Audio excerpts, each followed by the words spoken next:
Sejam bem-vindos, galera. Estamos iniciando mais um vídeo do Online com Deus, do projeto Online com Deus. Aproveitando mais uma vez, se inscrevam, cliquem no sininho e indiquem para seus amigos, para compartilharmos a palavra de Deus. Hoje vamos estudar sobre liberdades concorrentes. A lição é de quinta-feira. E o que vamos ver logo mais nesta lição? Luan, você pode me dizer um pouco mais sobre João 8:33? Pra já, meu amigo. Então acompanhe aí, gente.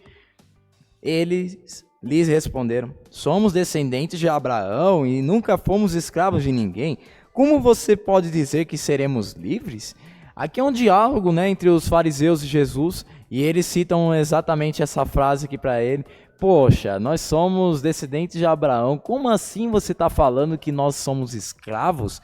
O que esse verso quer dizer com a história de Eva, o filho pródigo, a parábola que Jesus nos trouxe? E o que ele queria ensinar com esse verso aqui, meu amigo?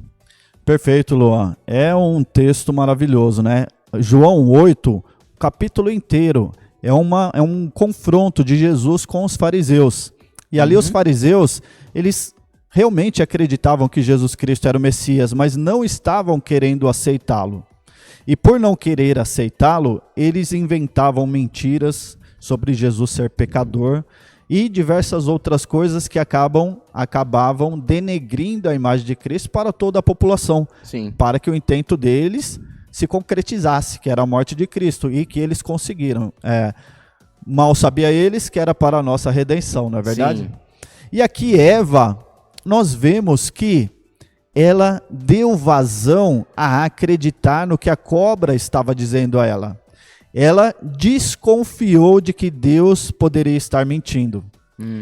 Imagina isso, Luan. Deus mentir? Deus é perfeito. Ele não mente, ele não se desvia para a mentira. Mas Eva, em algum momento ali, conversando com a cobra, ela acreditou que Deus poderia estar mentindo para ela. E se desviou do caminho da verdade, do caminho da obediência e da servidão a Deus. E ela perdeu o corpo de luz dela.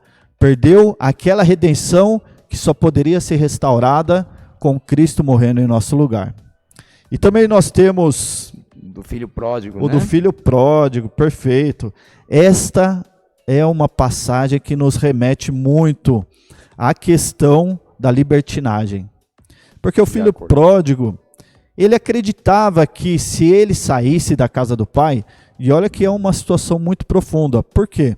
A partir do momento que o filho pródigo pediu a sua herança para o pai, era como se ele estivesse pedindo a morte do pai dele. Sim. Porque a herança só se dá depois do falecimento do pai. E ele estava pedindo antes.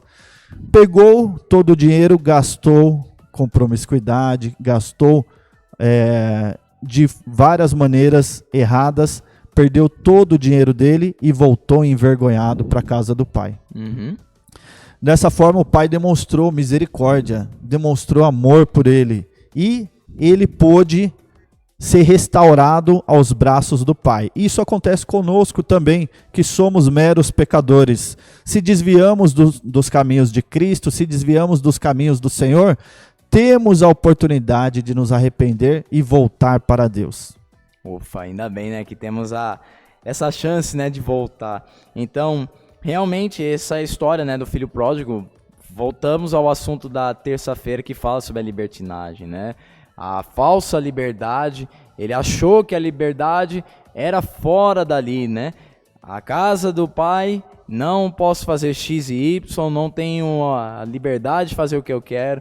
E aí ele foi lá e descobriu, a liberdade que ele queria e tanto almejava, mas você viu que o final não foi nada muito bacana. Nada agradável. Como o nosso medo se transforma com a liberdade de Cristo? Essa aqui é a liberdade verdadeira. Olha, é muito interessante essa questão, Luan, porque quando vamos amadurecendo espiritualmente, a presença de Cristo vai se fazendo mais sentido em nossa vida. Sim. O Espírito Santo vai preenchendo o nosso coração. Para ser mais exato com você, eu vou citar uma passagem bíblica que faz muita referência com isso. Qual? Daniel. Daniel na cova dos leões.